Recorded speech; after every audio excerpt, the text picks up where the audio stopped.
নমস্কার। আপনার কি মেষ রাশি? তাহলে এই ভিডিওটি আপনার জন্য।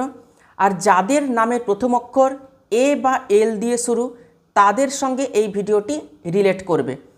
মেষ রাশি বা মেষ লগ্ন যাদের রয়েছে তারা অবশ্যই এই ভিডিওটি দেখবেন। 11ই মার্চের পর থেকে আপনাদের জীবনে সৌভাগ্য আসতে চলেছে।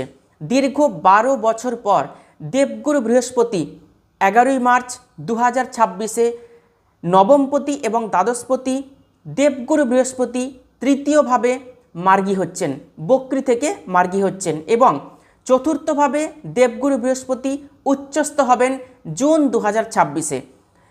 প্রপার্টি কিনতে পারবেন, প্রপার্টিতে ইনভেস্ট যারা করতে পারছেন না, প্রপার্টিতে ইনভেস্ট করতে পারবেন 11ই মার্চ 2026 থেকে নভেম্বর 2026-এর মধ্যে। যারা বাড়ি রিনোভেশন করাতে চাইছেন, বাড়ি অবশ্যই রিনোভেশন করাতে পারবেন। কর্মক্ষেত্রের পরিবেশ অত্যন্ত শুভ হবে।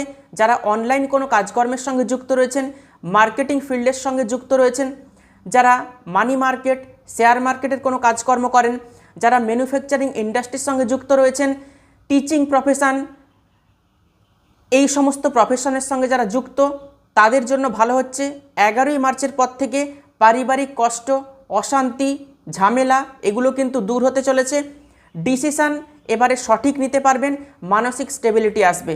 অনেক বড় কিছু পরিবর্তন আপনাদের জীবনে কিন্তু আসতে চলেছে 11ই মার্চ 2026-এর পর থেকে। যদিও মেষ রাশির জাতক জাতিকাদের শনির 7.5 চলছে, দেবগুরু বৃহস্পতির বক্রী থেকে মার্গী হয়ে যাওয়ার ফলে শনির 7.5 অশুভ প্রভাব অনেকটাই কিন্তু কমে যাবে। ভালো থাকবেন, সুস্থ থাকবেন।